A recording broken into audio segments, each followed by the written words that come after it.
Hello, everybody. Come on in. Come in, come in, come in. Let me know in the chat where in the world you are joining us from tonight while we're waiting for everybody to get here. So good to see you all.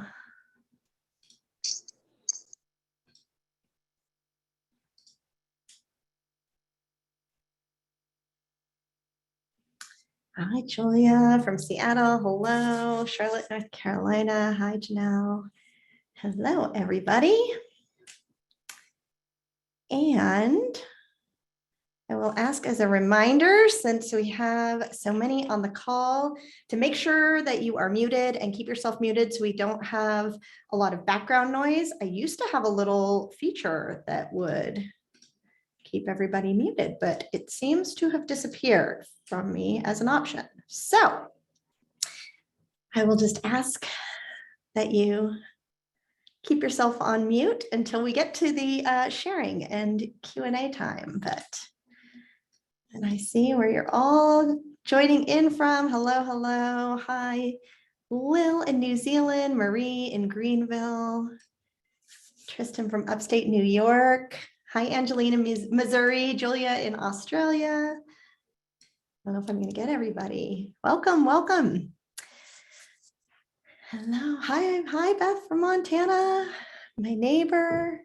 All right, welcome people from all over the country, all over the world. So good to see you. Go make sure that you are in a comfortable spot. Have yourself something to drink. If you so choose, you might want a notebook just to take notes either from the what I'm going to share about or from the journey itself. You might want some notes. And if there's anything else that you like to journey with, some people like to use essential oils or sound healing tools or whatnot, but nothing is needed or required. Just if you have something that you enjoy, you can grab that and have it near you.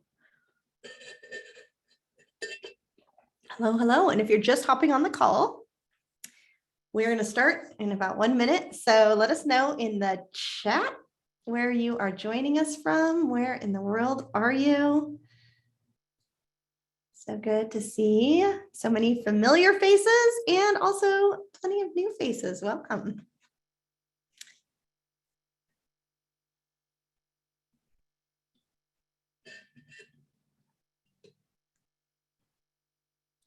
Hello, hello, hello, everybody. Hi. Oh, Amar's here. Hi, Amar.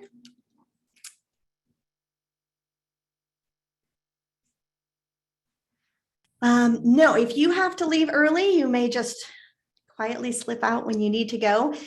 This is being recorded, so I will send out either later this evening or first thing tomorrow morning, the replay. So if there's any bit of it that you miss, you can do that. But if you do want to share any of your feedback from your experience, or if you have, excuse me, questions that you want to ask, we will do that at the end. So be sure to hang out if you want to chat with me towards the end. So hello. We got Canada, Kansas City, Missouri, the Pacific Northwest. All right, welcome everybody. All right, well, let's get started. For those of you that I don't know, I'm Amy Dempster of Following Hawks and the Earth Keepers podcast. No matter where you might have found me or gotten to know me. Sometimes I realize people say Amy Hawks or that hawk lady, but it's Amy Dempster with Following Hawks. So if I haven't met you, it's good to see you. Welcome. We are here for earth tending, healing with the spirits of the land. That is our plan for this evening. And yeah, I just wanted to introduce myself and give you a quick intro. If we haven't met before, I consider myself an animist and a shamanic practitioner. And basically what that means is an animist or animism is really just a belief system that really believes that everything in our world, everything in our universe is alive and has a consciousness and can interact and communicate with us, and which really makes our entire universe surroundings all that much more interesting and fun when you can engage and encounter all of these different beings that share the world with us. So that's really kind of the lens that I look through the world at. And then, you know, being a shamanic practitioner, it just is really the method, shamanic journeying, that I use to engage primarily with these other spirits. And we're going to talk a little bit about the shamanic worlds in a few minutes. But, you know, in journeying, it really is just taking your consciousness on a journey to another liminal realm or another dimension of existence where many of these other energies and spirits reside, and where we can engage with them, communicate with them, do healing work with them. And so that's really the perspective I am coming from when I'm doing this work. So I live in Northwest Montana, just outside of Glacier National Park, with my husband and my little cat, who was very disappointed that I was leaving to go do energy work here in my office this evening. She usually likes, when we're doing these group calls, she likes to come into my office if I'm at home and join me and journey along with us. So she may join us anyway from a distance. So what we are doing here this evening is really, we're going to talk a little bit about the spirits of the land and about this work and doing healing work with the land. And then we're going to do it. I'm going to take you on a journey, and we'll have a bit of an experience. We will connect with your home, your land, wherever it is that you call home, and the spirits there, and see what they have to share with you. So after we're done with that, I will open the floor for any shares about your experience, or any questions that you have, or anything that that comes up. And of course, I'll share just a little bit at the end about the Earth Tenders Academy. If this has piqued your interest and you are interested in going deeper, since you signed up to participate in this workshop, you have a coupon that's good for the next week for $111 off if you so choose to join us and continue your adventure. So that is the outline. That is the plan for this evening. And yeah, if you have questions as we're going along, you can put them in the chat. I will try my best, if they don't go too fast, to keep up with them. If we get to the end and I missed one somewhere, you might have to add it again. But for the most part, I will try and keep up with everything as it's cruising by in the chat. And just one more reminder to keep yourself muted so that we don't have a lot of background noise coming from anywhere else on the call. So, all right, with that, let's take a few minutes here at the beginning just to set the stage, tune in together. Before we continue on. So go ahead wherever you are and take a moment to get comfortable. If there's, again, essential oils you like to work with, or any other tools that you use for meditation or journeying, you can use those now. And then go ahead and close your eyes and take a deep breath in and out.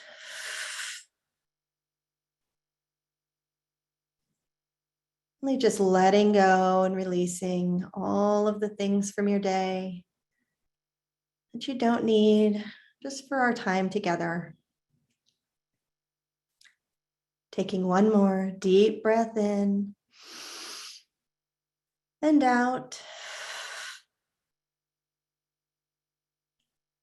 Feeling yourself relax. Coming into your heart space. Placing your hand over your heart if you feel called. And feeling that energy moving and swirling in your chest. before sending that energy all the way down through your body, out your feet and into the earth. Seeing your unique energy signature moving through the soil like the roots of a tree, settling in and grounding your energy.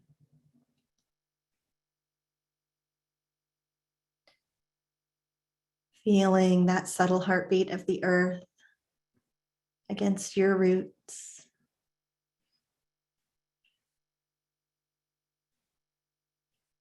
As your roots and the earth intertwine with each other,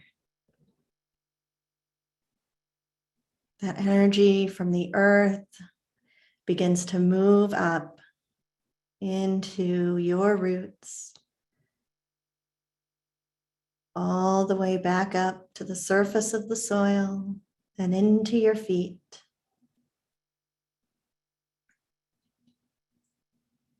And then you can pull that energy from your feet up your legs, up your hips, your torso, your chest. Send it out through your shoulders and your arms and your hands. And feel it come all the way up through your throat and your head until you feel grounded and full of this earth energy.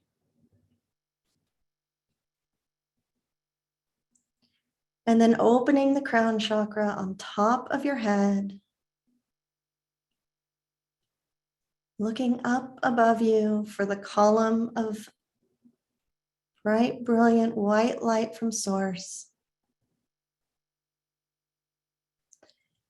And pulling that energy down through your head, past your throat, down into your heart. Taking a moment to feel that energy swirling in your heart with the earth energy.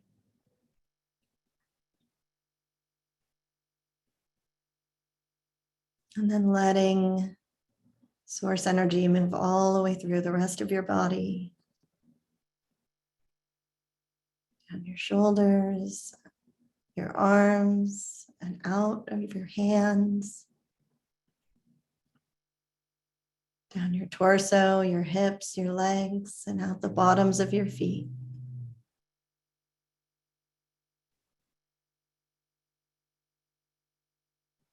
Until you feel both suspended from source above and held by the earth below.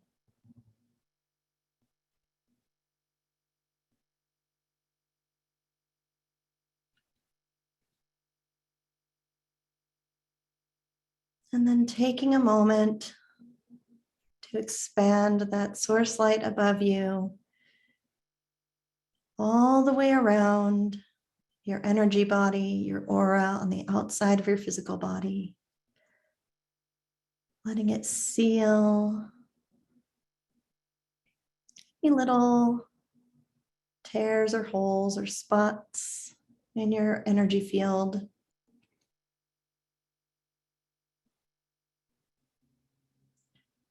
And then setting your intention that you are safe and protected within your energy field.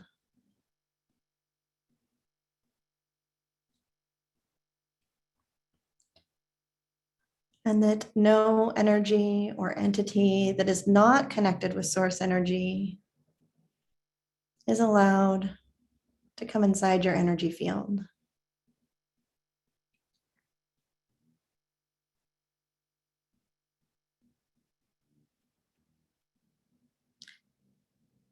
And then reaching out to feel into the energy of all of the other people who are joining this call, both in this now moment and all of the other now moments.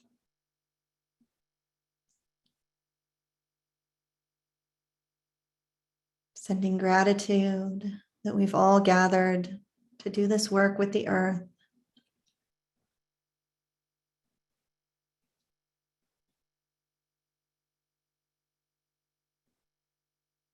And envisioning us standing in one large circle, holding hands, joining our energy together.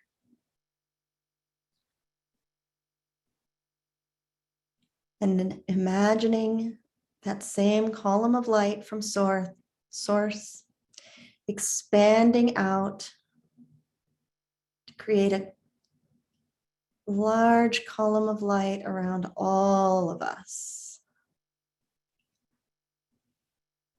so that we are all held in this space together.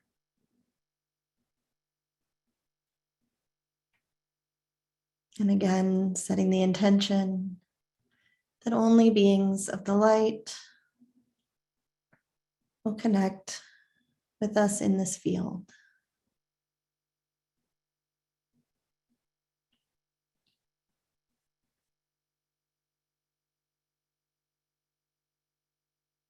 And now,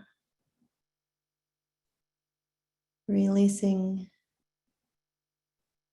hands in the circle that we're standing in, and slowly feeling yourself come back to the space where you are sitting or laying down.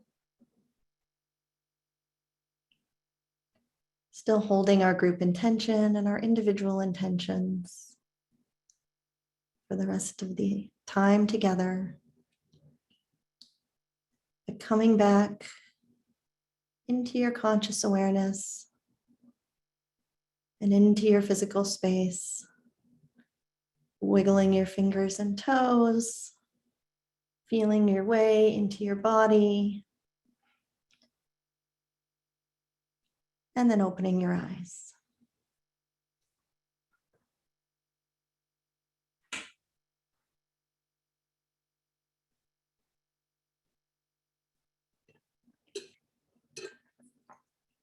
All right, welcome back from our journey, and welcome to anyone who has since joined. And I'm glad we're all connected. I feel so warm and in such loving energy with all of you. So thank you for being here. Thank you for joining us tonight. All right, well, let's get started with the little workshop portion of our evening here, and start with kind of what are we going to talk about in general this evening. And the three main things that we're going to cover is, first of all, who are the spirits of the land? Who might you expect to encounter when you are doing this work? Then we're going to talk about why the earth needs healing. I think this is, something that comes up sometimes about, what does the earth even need us to do? What does the land need us to do? Why do any of these spirits need us at all? So we're going to talk about that a little bit. And then finally, I'm going to talk about some specific healing methods, like how do you do this? What do you do? And how can you engage in healing work with the land? And then we'll go on our journey together. So first of all, let's talk about the spirits of the land. And again, we can use the shamanic perspective, the shamanic world's perspective, to kind of understand where in space-time, I guess you could say, these spirits live. And, from a very basic understanding, because it can get very complex, but from a very basic understanding, there's three shamanic worlds. There's the upper world, the middle world, and the lower world. And primarily, in a lot of cases, what we're doing, if you're doing any kind of mediumship work, or even a lot of shamanic journey work, is you're going to be going to the upper world or the lower world. And those two worlds are places where you're inherently safe. There's generally, all good, high vibrational, loving, healed spirits in the upper and the lower world. And the upper world is where you're going to typically find angels, your loved ones that have crossed over, again, those high vibrational type beings. And then the lower world, still, although they're in the lower world, still high vibrational beings, but they are oftentimes animal spirits, gnomes, other kind of, a lot of times elementals. You'll find also, human ancestor type spirits in both of those worlds as well, but they are healed and healthy. They have a really good perspective on if they were human at some point, what their life was.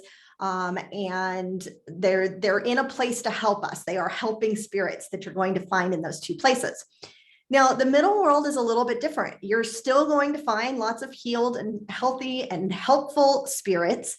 But the middle world is also where there's a variety of other things that you might find. Primarily earthbound spirits. So spirits, humans who have passed away and haven't, as you might, hear people say, gone to the light, gone to the other side. They haven't made that transition fully. And in a lot of cases, it's through, no fault of their own. They're not trying to stay here. They just are kind of stuck and don't know what to do. But that doesn't mean that they're not in this space in the middle world. And what can oftentimes happen is that because they don't have that source connection, because they don't have a body and they haven't transitioned all the way, is that they have to get energy from somewhere. And that's through living humans. And so again, most of the time it's not malicious. It's just, they just need energy. And that's how you can get attachment spirits. If you've heard of attachment spirits at all, where they're draining your energy because they need it to keep going on this plane. So that's one reason why, again, like we just put the bubble on, the protective bubble, and set an intention of what kind of spirits can interact with us. That's just a fairly easy way to start discerning when we're working in the middle world, who you want to listen to and who you don't, who you want to take advice from and who you don't. If they're, if they can't step inside your bubble, then they are not connected with source energy. Of course, there's other kinds of beings that you might trip across as well in the middle world, and we are in the middle world. So it's not, sometimes we think, well, that sounds a little weird. I'm just not going to go to the middle world, but we live in the middle world all day, every day. That's our home.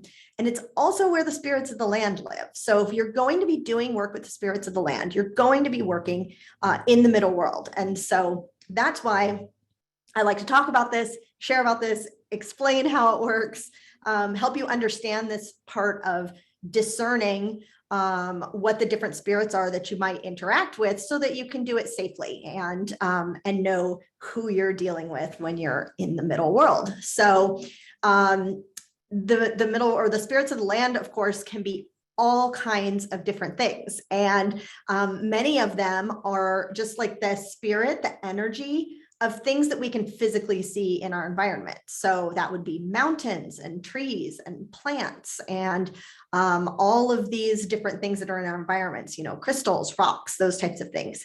You can engage with them on an energetic level, even though you can see them in our physical environment. You also have all kinds of other energies that are, you can kind of almost think of it like another dimension on top of our dimension, in the sense that they are here, they're sharing our spaces with us. Depending on how clairvoyant you are, you may see them around, or they might kind of pop in here and there, but they're not, they don't have a physical form in the same way a tree or a mountain might. So, those different kinds of spirits, again, ancestor spirits, or all kinds of mythical beings. I'll tell you, before I started doing this work, I think I probably would have considered them mythical, but the more I encounter them, the more I realize they're very much here. They're very much around. That's part of why they're in our stories, our folklore, all of these different things, is because people have always engaged with them and encountered them on the etheric levels, on the energetic levels. So some of the specific types that I usually, if I'm tuning in to a particular place and wanting to engage with, that I want to ask about and ask if they're on the property each time. The first one that I always ask to speak with is what I call the keeper of the land. You can call them whatever you want, but I call them the keeper of the land. And this spirit, it could show up to you in all kinds of different forms. It could show up as an animal. It could show up as a person. It could, show up as a tree, all kinds of different things. But the keeper of the land is overseeing an area that's much larger than just your house. They usually are familiar with the whole neighborhood. And sometimes if I'm looking at a map, they'll even show me like, oh, I go all the way to the lake, or, this whole neighborhood right here, I'm watching over. And so they're really, really helpful, because a lot of times we may think that there's something going on, in our home or in our backyard or whatever, but the actual cause of that issue or what you're experiencing is coming from, 3 houses down. And so sometimes unraveling some of these things takes talking to the right spirit who might know and who might be able to point out like, oh, it's down here. That's the problem. In fact, that reminds me, there was a reading I did once that was somebody who their whole house, they could feel like an energetic shock wave that would go through their house at the same time every day. And they couldn't figure out where it was coming from. It was, it didn't feel good. It felt aggressive. And it always happened at the same time. And when I connected with the keeper for that neighborhood, I can't remember if it was like across the street or down the street. But there was a person that lived in the neighborhood with a very strong, forceful, unhappy energy. And that was what time he came home from work, and he would come home and like slam the door and kind of like dump all of whatever energy of the day kind of into the neighborhood. And so people who were energetically sensitive were picking up and feeling that energy. And so sometimes we're looking all around our house for where something comes from, and it's not our house. And so then there's other things that we can do to help protect, our home from those types of energies. But the keeper of the land is the one that's going to help us locate those things and help point out particular areas that might be a concern for them, or a concern, to answer your question about something that's going on. So that's the first one I talk to. And kind of depending on what's going on, I might just ask, like, do you want to be the one that answers all of my questions? And I'll just kind of let them channel specifically through me. And sometimes I kind of depends on how chatty they are. Some of these spirits are, have more to say than others. And sometimes I'll really kind of move around and connect with other spirits. So that's the main one that I always ask for first, is the keeper of the land. After that, I ask if there are any ancestors on the land. And although that's a broad term, and I leave it open for the spirits to discern who that might be, 9 times out of 10, it is the indigenous native spirits in a given area. And it depends on the property or the piece of land, but they tend to want to talk more about how the land is being used, how it was used.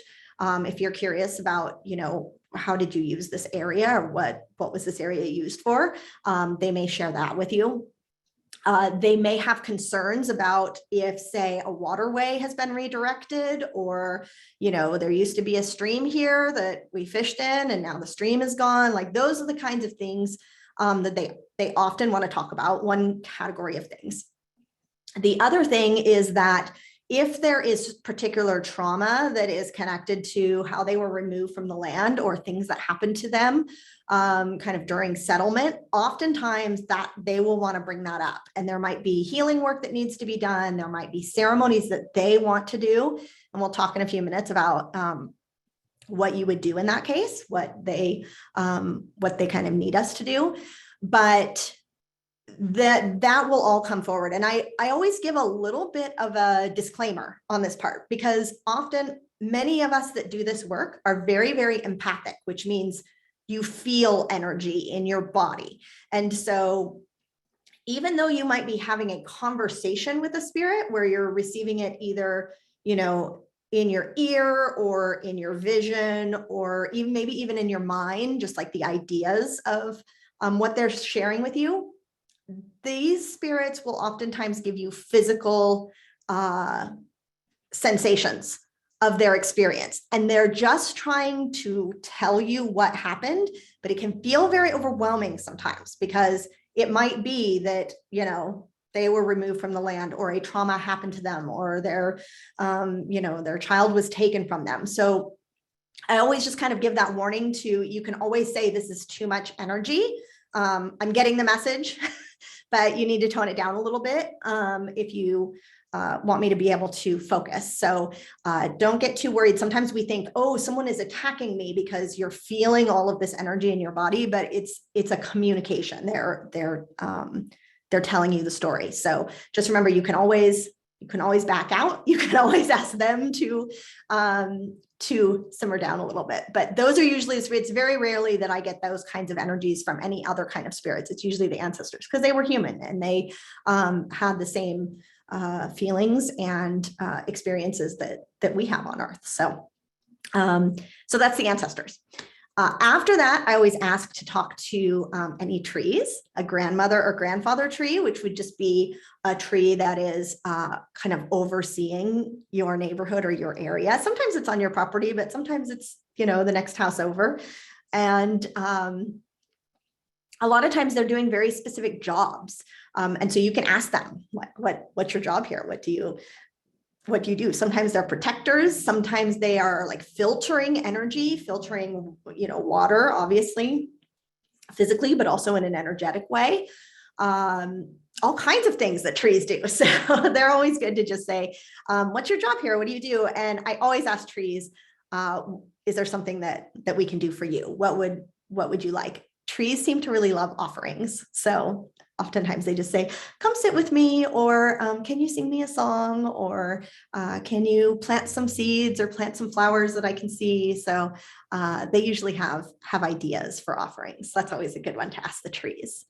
After that, I kind of open it up to anybody else who has messages to share, who wants to come in. And so you can, that runs the gamut. Definitely things like fairies, gnomes, elementals, again, Bigfoots, all kinds of different. Sometimes you'll get a star being, kind of depends on if there's some kind of activity happening in the area that they're involved in. So you kind of have to be open, release your sense of disbelief sometimes when you're doing this work, because all kinds of things can show up. In fact, the story I always say is I did a reading one time. There wasn't a pond, it was a lake. And what looked like a movie version of a swamp creature came out of the lake. And I acted very shocked. I was like, oh my gosh, it was a swamp creature. And he was a little bit offended. Like, what, you think I don't exist? I live in a pond, I live in a lake. And so every time I think I've seen it all, there's something new that pops up. So you just have to be open to who wants to step forward on a particular piece of land. All of these spirits are, like I said, these spirits they want to work with us. They live on Earth with us. So even though we're in a little bit more dense, as we might say, like 3D plane, and they're maybe in a little bit more ethereal plane, they're still very concerned about what's happening on the Earth. They know what's happening in the neighborhood. They know if there's, been a giant mall built down the street that rerouted the creek and scraped the topsoil off. They're very much aware of all of these things. So when you take the time to have a conversation with them, you can, really kind of talk through what their concerns are, and see if there's any ways that you can help them. So, and I think, that's the one question. It's certainly one of the early questions I had, when they started coming to me and, showing me how to do this healing work in particular was, if you know how to do this, what do you need me for? Right? Like, if this is you seem to know what's going on. Why bother with me? And really what I've learned over time is how important the fact that we are embodied on this plane is to this work. And there is a lot that they can do energetically. There's a lot they can do on their dimension, but in order for it to kind of come through and take hold and be rooted in this dimension where we live, they need a human. A human does that. And so sometimes you think to yourself, like, I'm not really doing anything. I'm just kind of sitting here. They didn't tell me to do anything. What you're doing is like holding that door open between the dimensions, or between, the veil, however you want to say it, so that energy work, because sometimes they're doing the energy work and it's just flowing over and you're just helping to ground it into the earth. And that's how we kind of start getting to this place of, things happening on a vibrational level that really, you could say, kind of trickle up to the physical level and take hold. And that's when you really start seeing physical changes as a result of energy work. And so sometimes we just think, oh, just little old me, I don't know what I'm doing. I don't, I can't possibly be helping. You absolutely are. And sometimes it's just a matter of going somewhere and physically being there, and the energy exchange happens without you really even having to do anything or be overly aware of it. So just be open to helping in whatever way comes to you. So, okay. So the next big question is, why are we doing this at all? Why does the earth need healing? And, the reality is, in our long human history on earth, there has been a lot of physical and energetic trauma on the earth, and it gets held here. We don't have in our culture a regular understanding or process for how to clear, transmute energy that gets left behind. And so what we've had is kind of layers over layers over layers of things that have built up in a place. And, sometimes they're minor things. Sometimes somebody has done something like 3 homeowners ago that irritated the spirits, and they weren't consulted. They didn't understand. Those people have moved on, and now you're there, and it's just a matter of a conversation to say, sorry, that happened, but they're gone and I'm here now and I want to work with you. And sometimes it's as simple as that. But a lot of times there's physical things that have happened in a place that that has really upset the energy or caused an energy imbalance.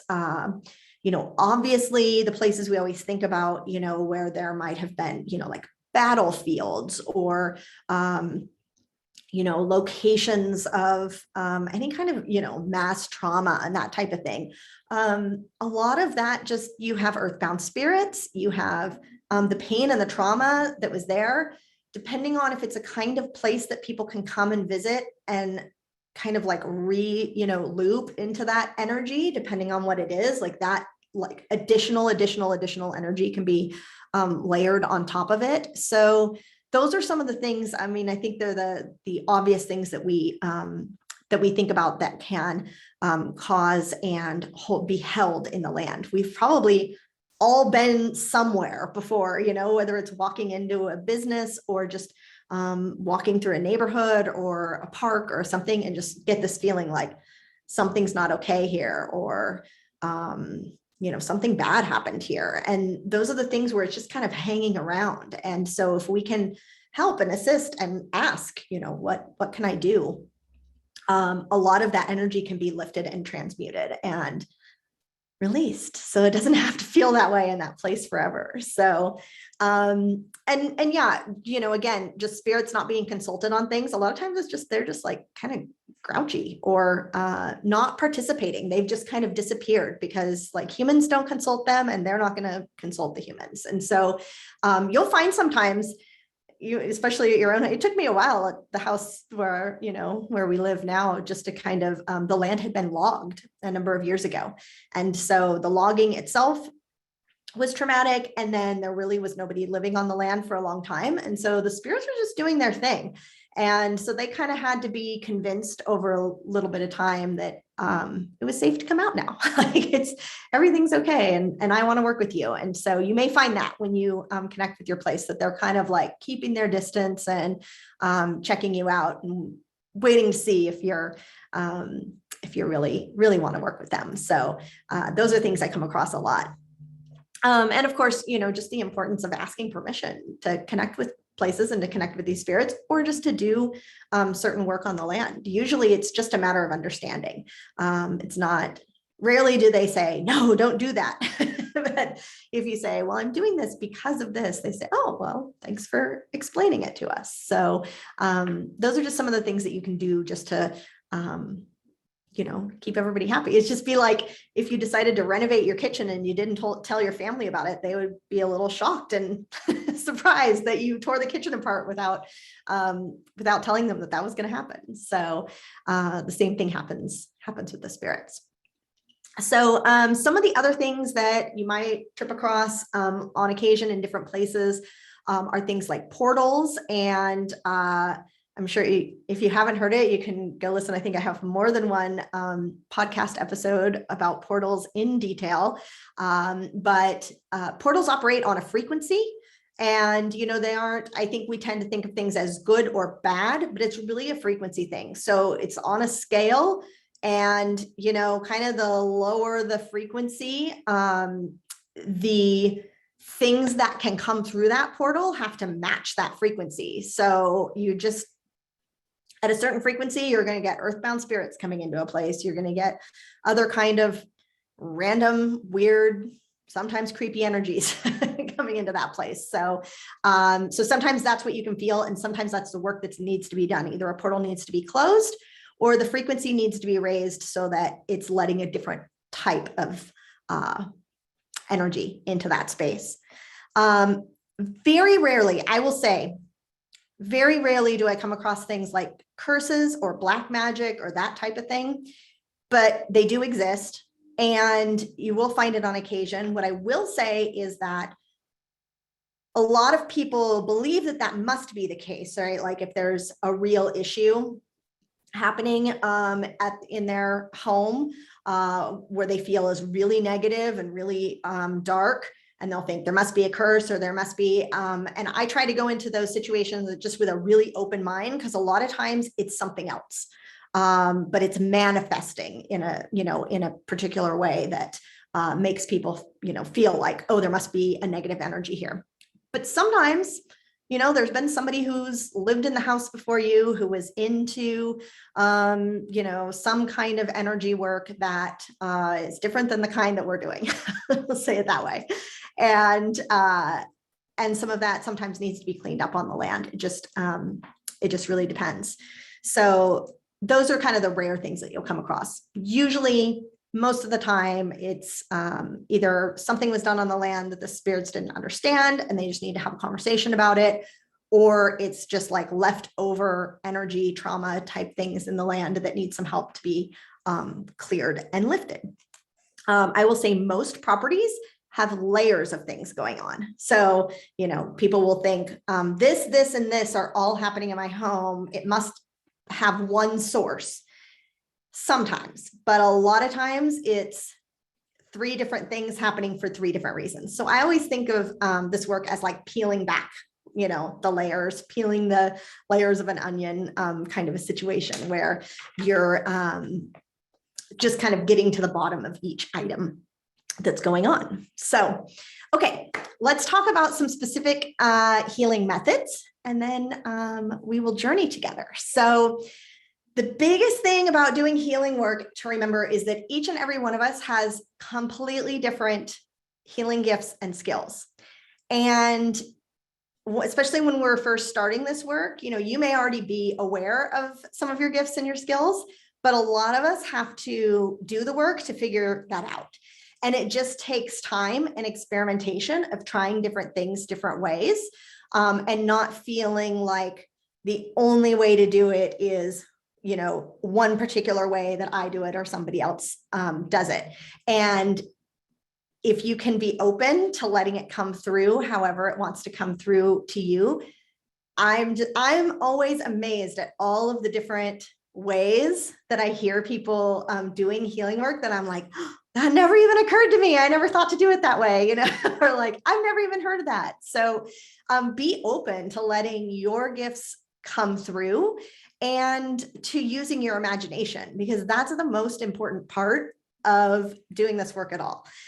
Really, when we're working in the liminal realms, but let's be honest, even in 3D, using our imagination to solve problems is really, really important. And that's really what we're doing in the case of healing work. So, your intention is what's important.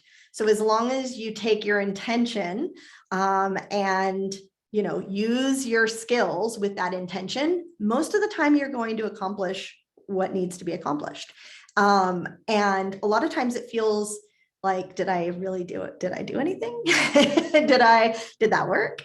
But the more you practice and the more you do it, and the more you see things shift and change, or feel the energy change in the space around you, the more confidence you'll have that, oh, this is really working. This is really happening. So that's really important. So I just wanted to go over just some different examples of some of the different ways that you can do kind of clearing and healing work.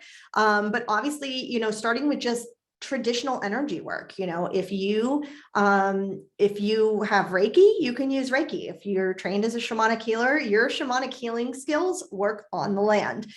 So any kind of energy work that you're already doing in another way, it translates to the land. And so sometimes you can just ask the spirits, can you show me how that would work? Or can you show me, I'm not quite sure how I should do this with that. And they'll show you, they'll help you understand how you can translate it. And then another really fun thing to do, if you like doing readings with any kind of divination tool, so oracle cards, tarot cards, runes, anything like that, you can do that with the land. So you can, I always like, using the address of the property, because very much identifies the location. But you can, pull cards specifically and ask your questions. I find when I do it I don't do it this way very often, but sometimes I'll get a message at the beginning of a reading, like, use the cards for this one. And so I'll use cards, and it's kind of a combination of,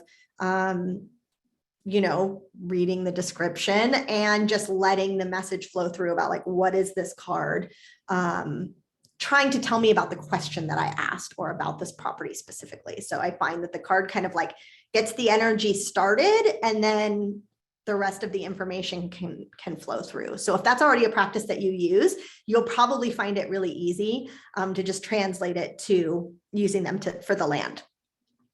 You can also open the Akashic records of a home or a property.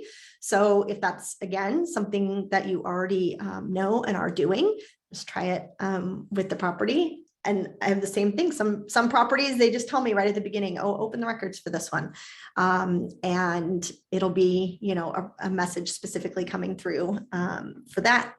And then there's a lot of more tangible things that aren't necessarily, journeying like we're going to do, but they 100% work and 100% let you both channel energy and move energy. And that could be, toning, light language, sound healing. Anytime you're working, with sound, you're working with frequency. And that's what you're working with the land. You're shifting vibrations, you're shifting frequency. So again, using your intention with a particular sound or frequency can absolutely do that. You may want to, create music specific for different locations. Music or frequency, again, can help raise a vibration. That's a great way to shift, from the frequency of a place that doesn't feel good to a place that does, is just to tone or play music for it. And then another way is really through artwork. A lot of people like to channel and move energy through artwork. So if that's something that you're already doing or you like doing, I think there's somebody in Earth Tenders, I don't know if she's on the call here with us, but who's always getting intuitive information about, specific, paint this flower in particular, and then, take it and lay it in a particular spot for healing, right? So that's different than sitting and channeling, like, here's exactly what's happening on the property and all of the spirits here and whatever, all of the stories that go along with it.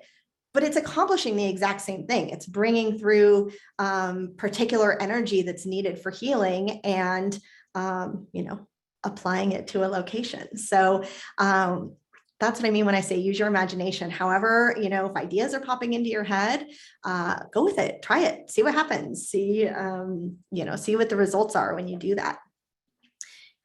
Ultimately, what you're doing when you're doing healing work is you are clearing energy and shifting it in some way. I mean, those are kind of the two main things that you're doing. So, clearing is exactly what it sounds like. You are helping to remove or transmute just that old or dense energy that's in a location. Sometimes that's all that's needed. Something just needs to be cleared.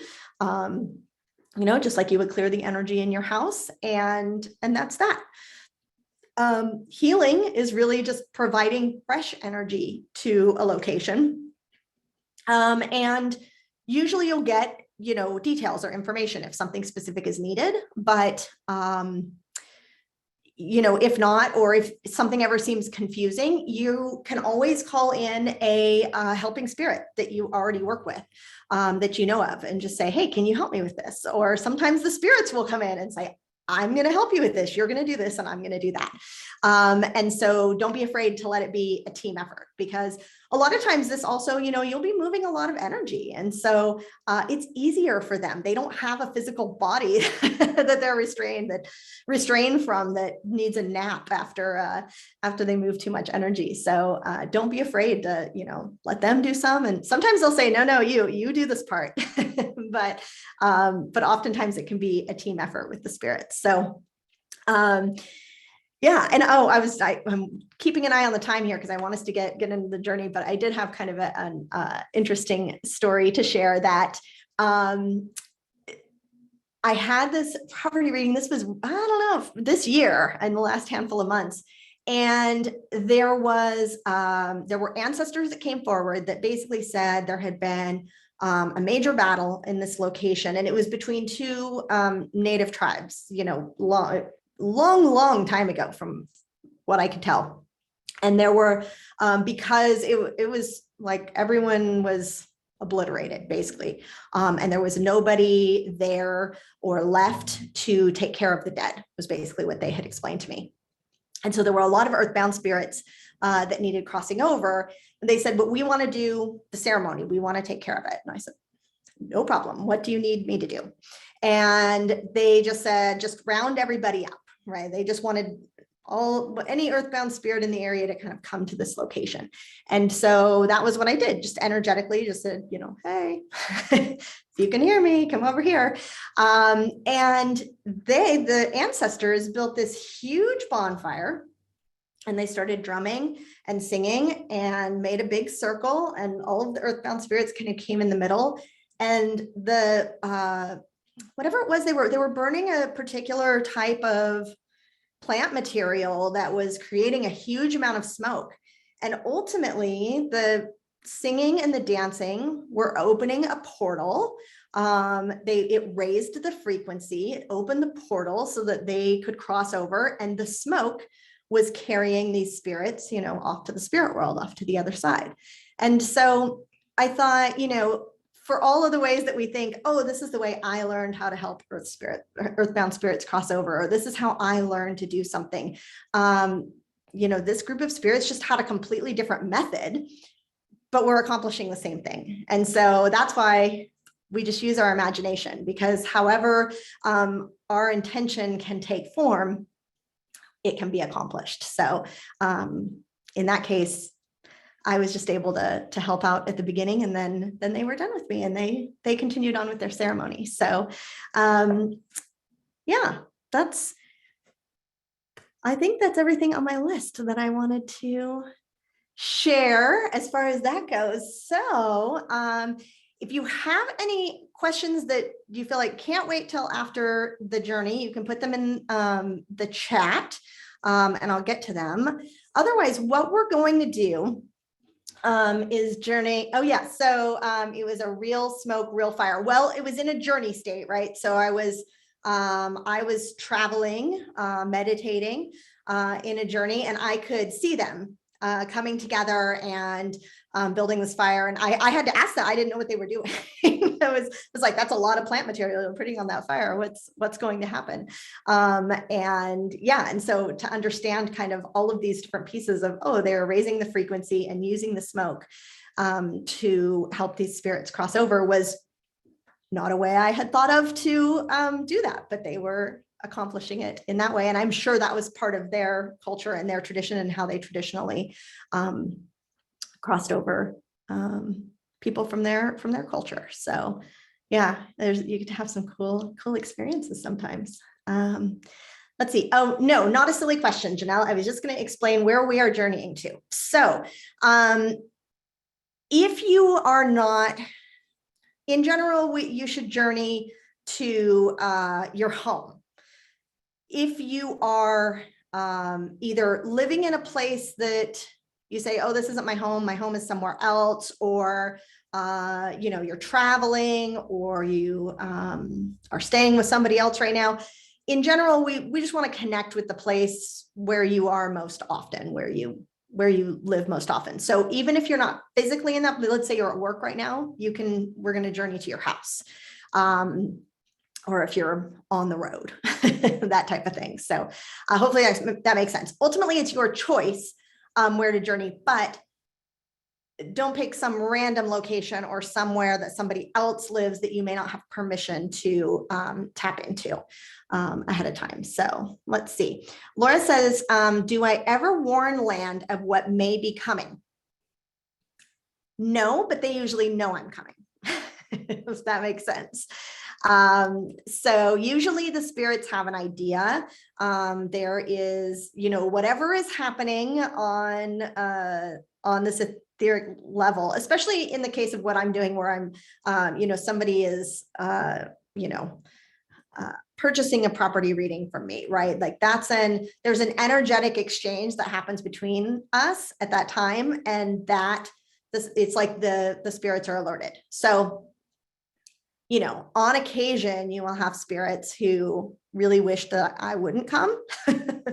And sometimes there'll be like some kind of weird or wacky things that'll happen beforehand. And then I get into the journey and I'm like, oh, that makes more sense now. That was, or sometimes I have pretty good, boundaries set about spirits coming into my house randomly, but I've had fairies seem to be the worst offenders with this, where they show up early and they'll like be around waiting for me to do the reading. So there's some things like that sometimes where they're just like, they're waiting, or I can feel the energy ahead of time. But yeah, they usually know. I don't have to really send an intention out or give them a warning. So yeah. And yes, if you're out of town, we'll just journey to your house, not specifically where you are.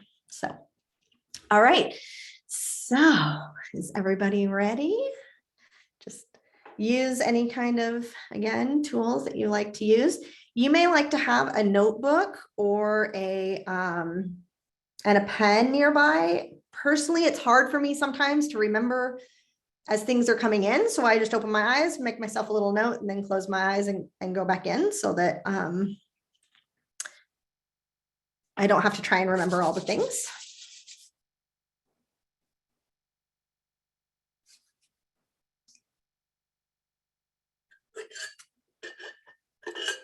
Let's find a quiet spot.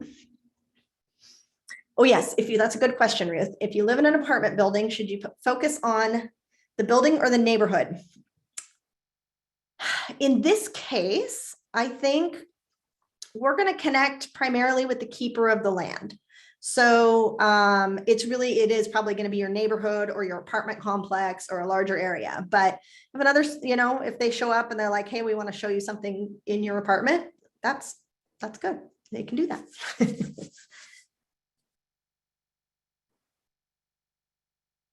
Okay. So go ahead and get comfortable and close your eyes wherever you are. Take a deep breath in and out. And let's just release all of the mental energy that we just received and shared. Just knowing that there's nothing you have to remember. Let the energy flow through to you. Taking one more deep breath in and out.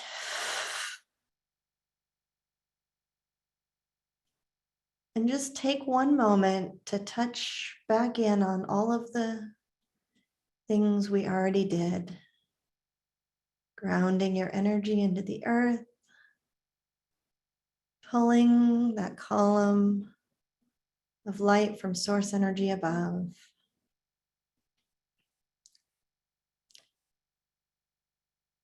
Feeling tapped in and connected with source and with the earth. And just reaffirming both your personal and our collective intention that we are surrounded in this column of light from source, and that no other energy that is not connected to source can step into our space. You may see them or be aware of them on the outside of this column of light, but they're not welcome to step into your space.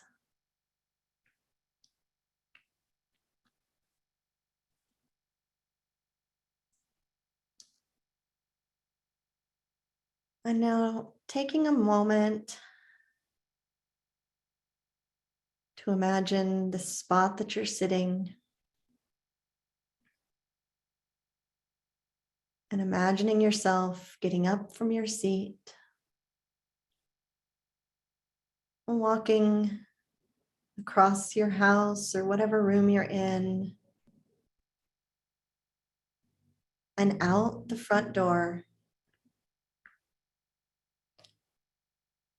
And if you're not currently at your home, I want you to imagine yourself floating up into the clouds, pointing yourself in the direction of your home and flying over all of the lakes and rivers and farmland and mountains that you need to reach your home.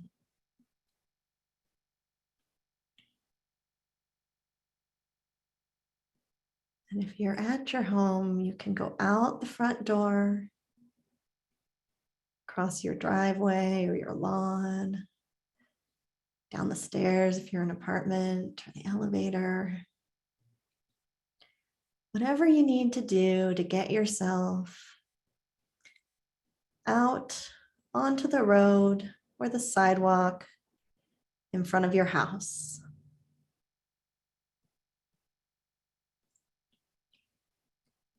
If you're flying, you can slowly float down until your feet touch the ground.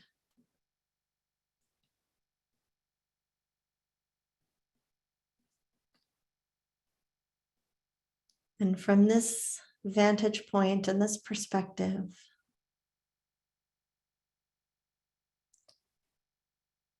just set your intention that you'd like to connect with the keeper of the land for this area where you live.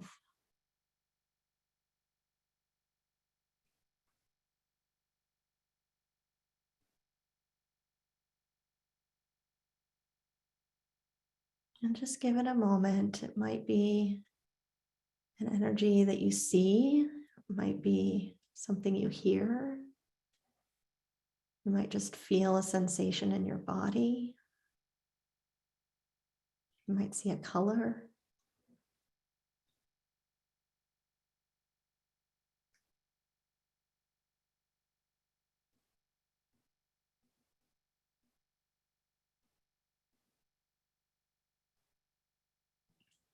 But whatever energy you see, hear, sense, feel,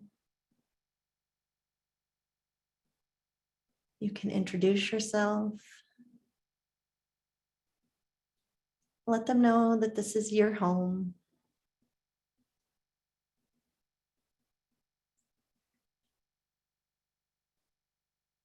And that you'd like to work with them going forward.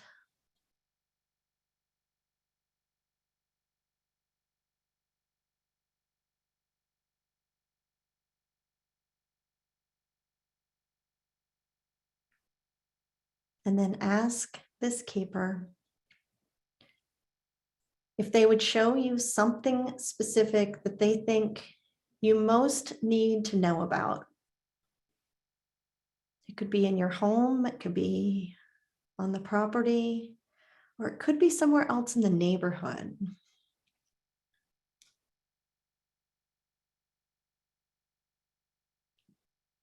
But let them take you and show you this location.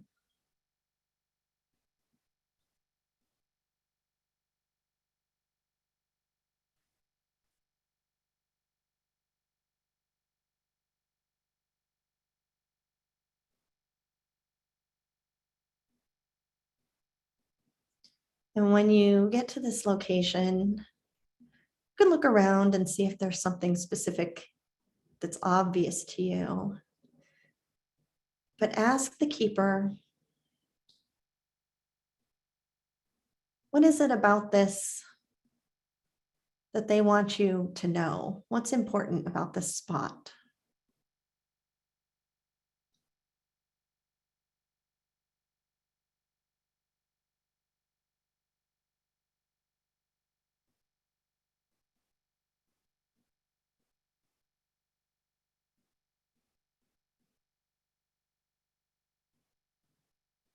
If they don't have much to say, or if what they're saying is confusing, you can ask them to explain it differently, or you can ask them to call in another helping spirit that might be able to better explain.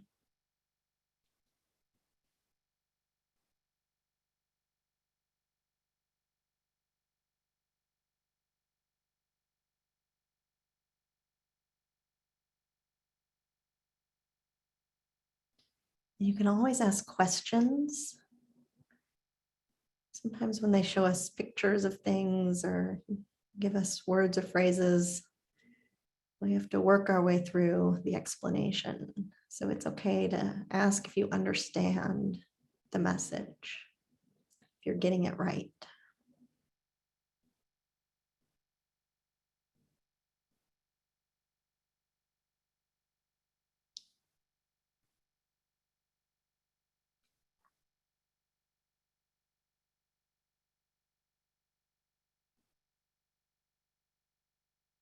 And then you can ask, is there something about this that you can assist with? Is there any healing that's needed here?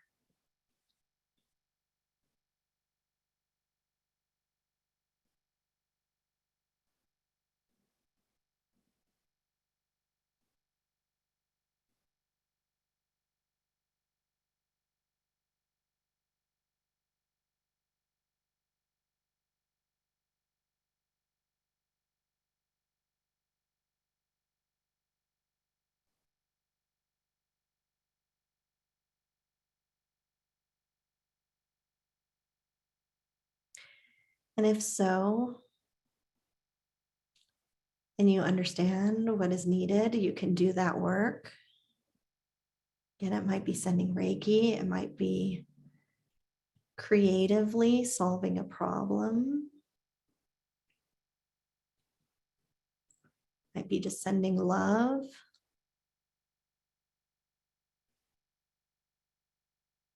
It might be stitching up a hole with a needle and thread, or whatever it is. Go ahead and do that now.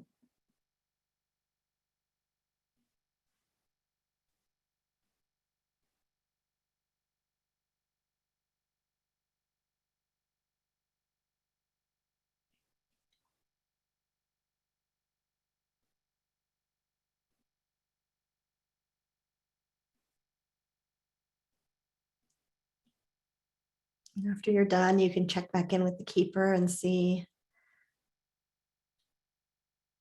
if they feel like the work was accomplished or if there's anything else that they need in this location.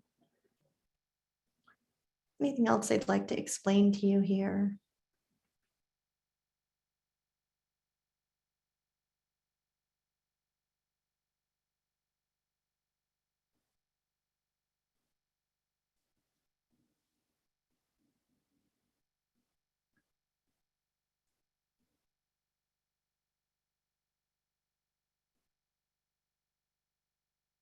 And when you feel like you're complete,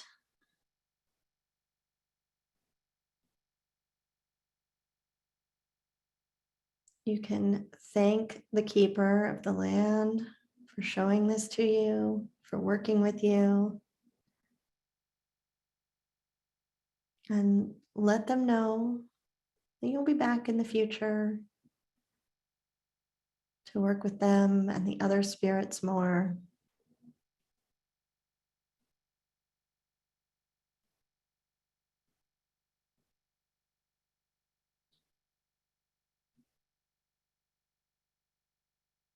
And the keeper takes your hand and places a small gift into your hand to signify your partnership.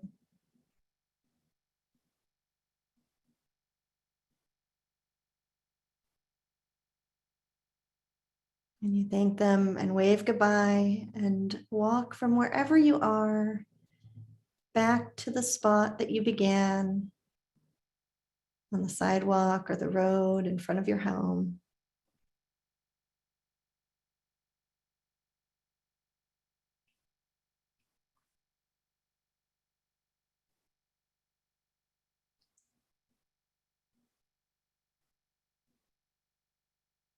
And when you get back to that spot, I want you to take a moment and look around your kind of energy bubble, your energetic field, for any bits and pieces of anything that might have gotten stuck to your field from the energy work. You can call in one of your helping spirits or Archangel Michael, whoever you'd like to work with. You can just imagine them having a big hose of source energy that they can rinse your field off. Make sure they get all of the hard to reach spots, like under your arms, down your back, the bottoms of your feet. And they can rinse off all the space around you and any little bits and pieces of dense energy that's no longer needed can just get rinsed down a drain in the ground to be transmuted by the earth.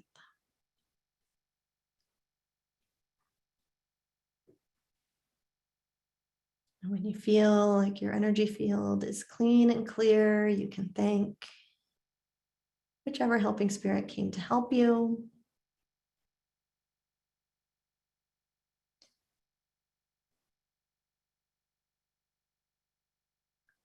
And as they leave, you start slowly walking back towards your house, towards your front door, or lifting up to the clouds to fly back to where you are now.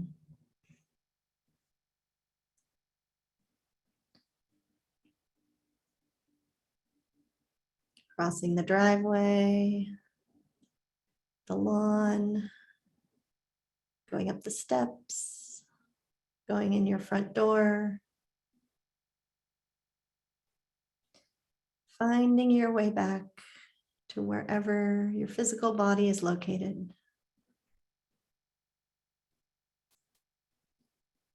And settling back down in the space where you're seated or laying. Taking a deep breath in and out. Wiggling your fingers and toes, Stretching your legs, your shoulders, your neck. Just making sure you feel like your energy body and your physical body are merged back into the same spot. And when you feel like you're all the way back, you can open your eyes.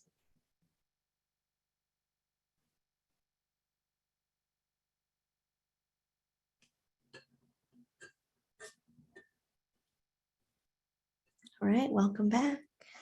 All right. What was that for everybody? You're welcome to share anything you'd like in the chat, or you can raise your hand if you have anything you'd like to share about your experience. You're welcome to.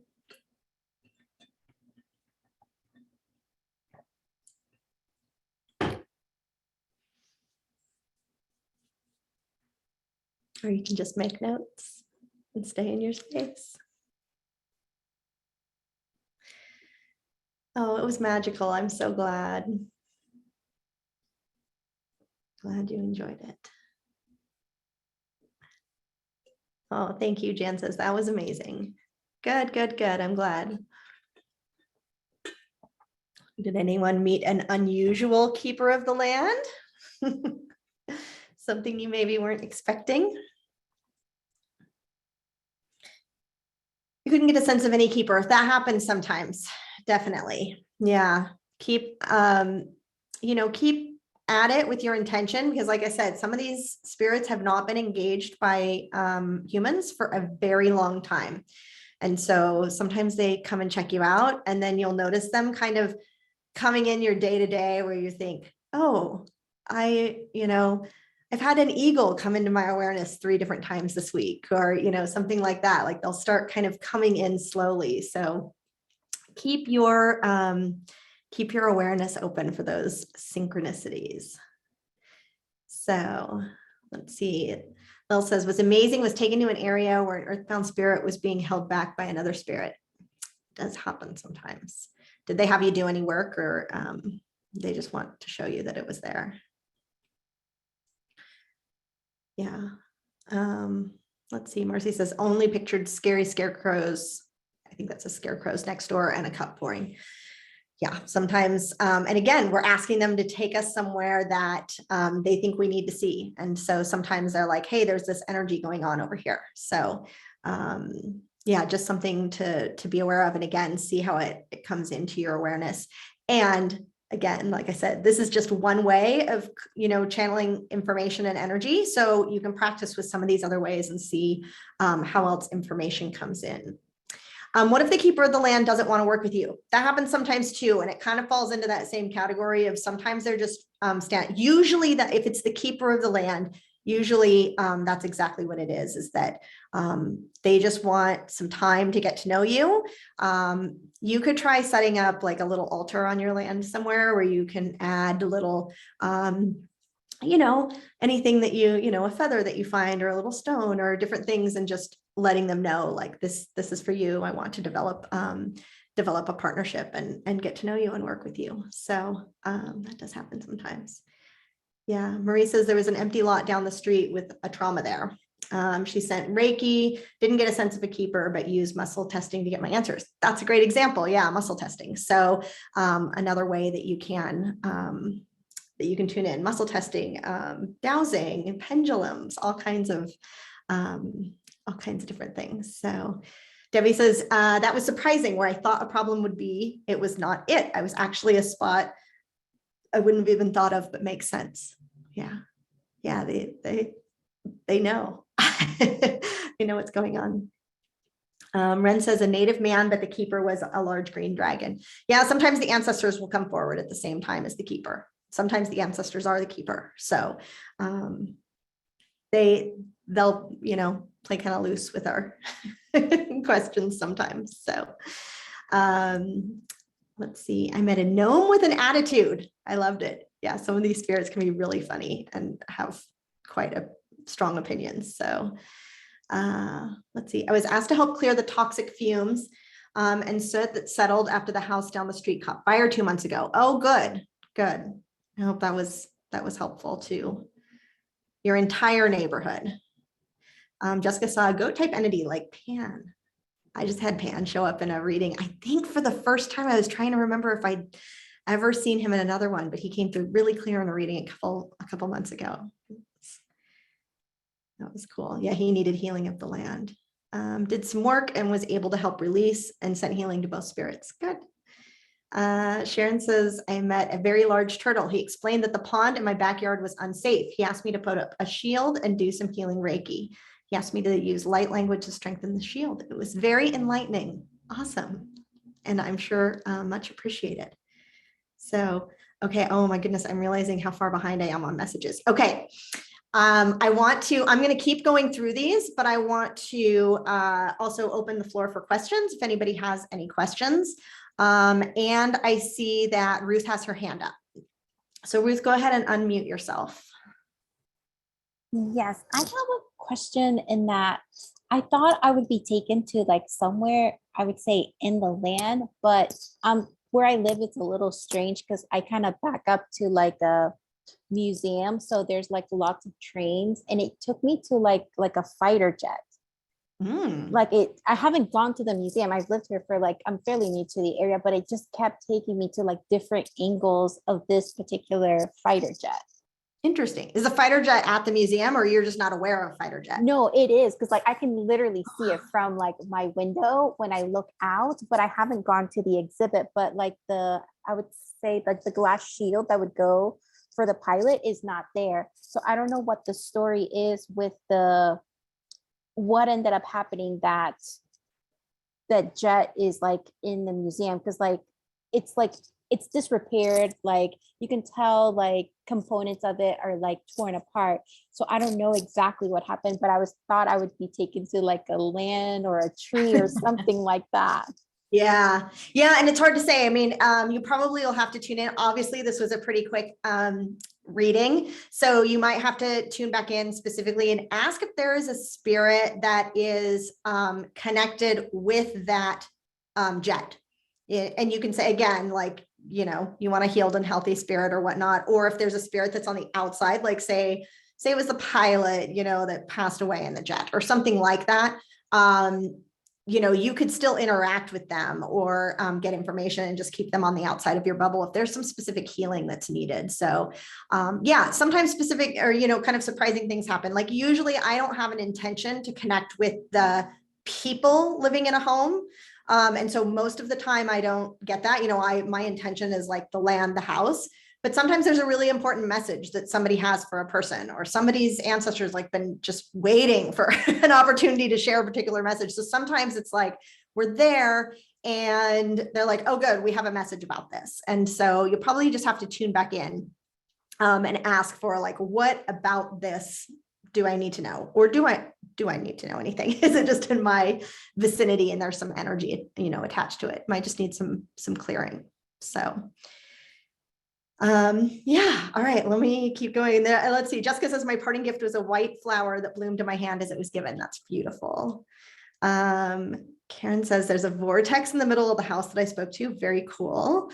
Kristen says a tree I talked to outside directed me to an earthbound spirit, but not sure if he's a keeper or not. Yeah. So an earthbound, in general, if that's specifically what it is a person who passed away and hasn't crossed all the way over. So they might just be showing you that, that earthbound spirit needs some help to get off the land and not to do that. I usually ask Archangel Michael to help with that. So if it's not something I take you through that in depth in the Earth Tenders Academy, if that's something that that you want to learn to do.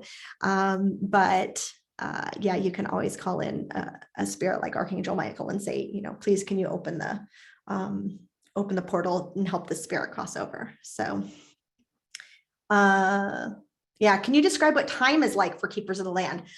Yeah, there kind of is no time, right? And this is part of understanding kind of how all of this works. And time is something we actually talk a lot about in the Earth Tenders Academy as well, because we do kind of have to understand where, where they're coming from and how they're working.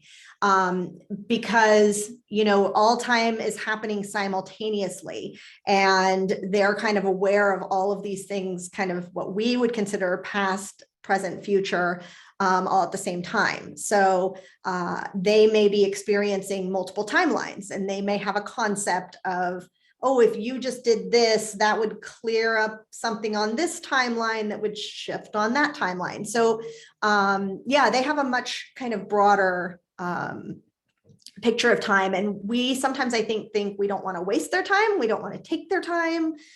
We don't want them to, be keeping them from something more important. And those are all, they're kind of in all places and all times. So, so you don't have to worry too much about that. Hopefully that answers your question. Jean, you have your hand up. You can unmute yourself. Hi. Hi. I was taken not to one place. I was taken to 3 different places on my street. Okay. It was kind of quick. I was familiar with these, and I wasn't sure whether I was thinking of them or I was being led there, but I was shown these 3 spots, and they made a triangle. 2 were on one side of the street and 1 was on my side of the street. And one person has been very angry. One is the one on my side of the street is extremely passive aggressive, and the one down the street on the other side has been very, their whole, many members of their family have been very entitled, trespassing on all of the farmland and behind houses and things. And so, and then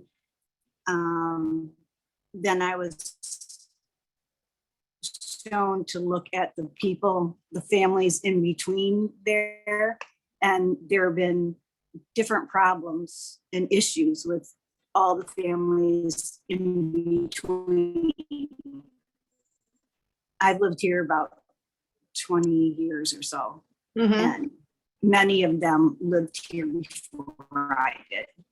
Okay. And I was just, and there was, and in that triangle, one of a house had burned down too. And I remember being there, and it was kind of creepy. Just sent love and energy, and I just held out my hands and asked Saint Michael and Jesus to help amplify all of that. And then I finished, I guess, and the Spirit gave me a little daisy, but also a little important to me, and I've also found them on my property. Very nice. I love it. Just, oh, you're breaking up just a little bit. So it's not unusual to be led to more than one place.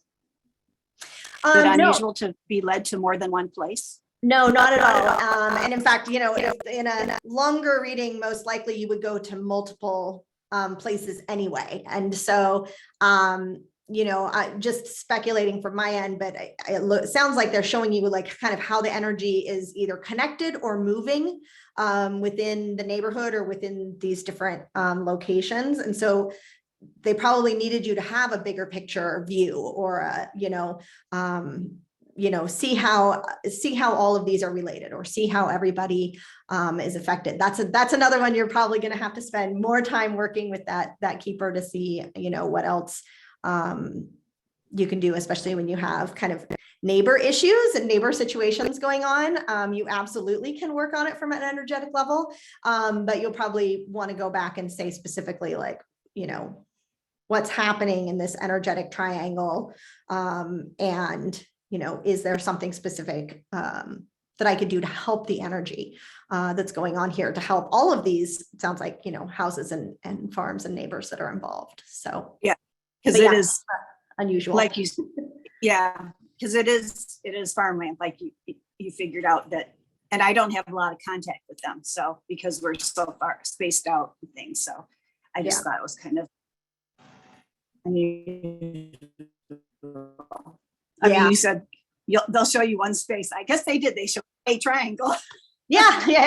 They're kind of like zooming you out basically and giving you the big picture. And so, and that's what you find a lot of times in a neighborhood is that like, there's more going on than just what's happening at your house. Even if you're not talking to these people, even if you're not, you know, like energetically, we're all linked and connected. And I've had multiple things happen in my neighborhood where spirits have they've first of all specifically said stay behind the scenes, do your work behind the scenes, you know, don't go getting involved, but also have given me specific, you know, shown me places where like, oh, there's this weird energetic thing happening. You know, there was a thing in a intersection kind of in our neighborhood that was like this swirling energy that was really like, it was whipping people up.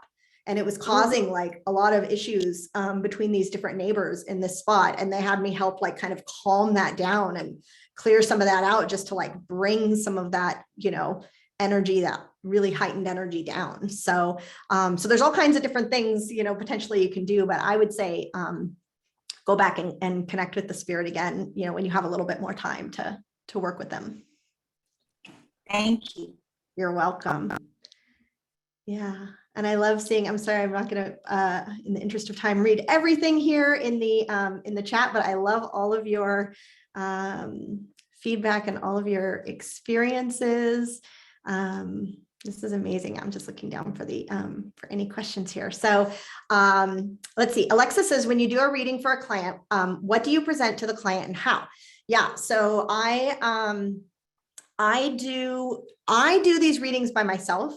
Everybody likes to do them differently. So, you know, if it's something that you do, different people like to receive information different ways. But for me, it's easier because I may be interacting and talking with like multiple different spirits. Also, sometimes I'm sitting there like waiting for the energy to activate, waiting for it to come in, waiting for a spirit to decide they want to talk to me, you know, or I'm saying, what was that again? Or am I getting this right? So it would just be kind of weird sometimes if somebody was just sitting there watching me do that. So I do the reading on my own, make all my notes, get all my information, do all the healing work.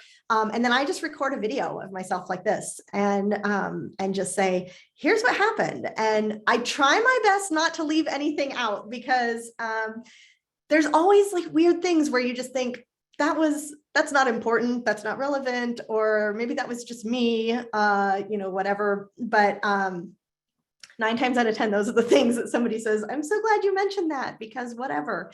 And so, yeah, so I just record a video and explain everything and email a link to that video off. I just record on Zoom and let people know that they can ask me any questions afterwards. So that's how I do that. Oh, I love Pam says, told me to write the story of this place. The roots are deep and the wings are free. Beautiful. Oh, near the Everglades. Yeah. Carol, you're welcome. Manuela, you're welcome. Yeah, I know some people are having to hop off here. Just looking to make sure I don't miss any questions. Let's see. Tara says, is it fairly safe to do this without having previous experience, or is that not recommended as long as we have the intent of the protective bubble? So the bubble is what I did in this case, you know, to make sure that we're in a pretty safe spot and you have an understanding kind of how to do that. The reason, honestly, that I created Earth Tenders Academy was really to walk people through, you know, all the pieces of how to do this, the different things that you might encounter. And we really spend a lot of time in the first, you know, handful of modules talking about the basics and the foundation of energy work. Because if it's not something you've had experience with, or you haven't learned it somewhere else, or you just, like I said, working with the land is so different than, say, mediumship work, where you're really working with, you know, higher vibrational beings and, you know, people who have crossed over. And this is it's just a different landscape, different things can happen. And so, you know, it is safe in general if you know, have a process for protecting yourself and then stick to it and not just, welcome any spirit into your space. Keep them on the outside of your bubble and just talk to them through your bubble. You can always do that. And that's inherently safe. So yeah, she says, is there ever anything to watch for after the fact if maybe you didn't do something correctly? So for the most part, there isn't anything we can do, to fully mess something up, or that we can't go back and fix later if we don't feel good about it. I would say more likely sometimes, I'll come back and I'll feel like, ooh, I'm not quite grounded in my body, or ooh, did I not quite clear correctly and like brought something, back with me, like we did that cleansing process at the very end. So those are the things, and then I kind of have to go back into a state and make sure, like, did I disconnect? The one thing that I do when I'm connecting with somebody else's property that we didn't do tonight because it's your property, I always look down to see if I have a cord attached, kind of just like to my solar plexus between myself and the property, because that just gets naturally created, when you're connecting with a place like that. And I always unplug that and just send, intend that all of that energy goes back to the property. My energy comes back to me. So those are usually the things that I do as far as, making sure that I'm safe and making sure that I'm taken care of. Trying to think if there's something specific. There's nothing hitting me off the top of the head where I just think, oh, if you don't know what you're doing, that's something you can mess up. It's really more about your own personal protection. But yeah, if you're feeling, anybody's feeling really called to this is what we do all the way through the Earth Tenders Academy. We have a live call every month where we do a reading together, like a full one. But we all tune into the same place when we do that. And so then when we compare notes, it's really helpful because you can hear everybody else's experiences and connect it to your own experience. Because I find that the biggest problem most of us have is just trusting ourselves. Like, did I really get that information? Was I just making that up in my head? Did I get that right? And so when you can hear everybody else's experiences on one place, it helps you know, like, oh, I was tuned into that energy. I was picking that up correctly. So yeah, so that's what we do. That's what we do. Yeah, Gracie says every detail is part of the reading. It's true. Sometimes even when I'm first tuning into a place, like I'll have a physical, like I'll get really antsy and I'll have to like get up and walk around because I can't sit still, or I'll suddenly get really sleepy and yawn and yawn and yawn. And it's like, that's the energy of the property. But sometimes even I forget, I just think, oh, I'm not in the mood to do this right now. Or I'm not in I'm too tired. And then I realize, oh no, it's the property. So yeah, you're welcome. You're welcome to everybody. So Angela says, do you ever have physical pain or intense physical sensations when anchoring energy into the earth for a large area? If so, how do you handle it? I do sometimes. Okay. Let me think. So I can't say that I have like intense, physical pain in that way. Like generally just grounding into the earth. I haven't heard anybody explain that as painful, but everything is possible. So it could be, just in the way that your energy is connecting. What I will say happens to me is that my feet are very, very sensitive. And if you follow me for very long, I've had to do a lot of healing around my feet, and my feet in many lifetimes have I had to do healing around. So my feet are just very energetically sensitive. So if I am in a place physically that is very energetically sensitive, my feet, I will get stabbing pains in my feet. And I didn't understand it for many, many years. Now I just know like, oh, I should probably pay attention to what's going on. But it feels like knives in the bottom of my feet, but it's like the energy kind of pulling. So I do have that sensation. So I wonder if there's something depending on kind of how the pain is coming in or how you're sensing it. If it's a way of, getting your attention in a specific place. So you might have to just tune in and ask more about that, kind of depending specifically, or ask if it can be turn down the dial, because this is too much for me to handle in this place. So if it's happening in like a specific place all the time, then there might be something else going on. Like there might be a particular energy that's causing that issue. So this is the peeling the onion issue, right? Like what's happening here? Where is it happening? You know, how can we get to the bottom of it? So, yeah, Tara says, I have a tiny bit of energy work, but kind of new and still learning. Any specific protective crystals? I mean, any crystal you want to work with in that way can be a protective crystal. Clear quartz is always great. I was looking for what I have, just a different crystal here right now. But yeah, clear quartz is always a good one. Amethyst is really good.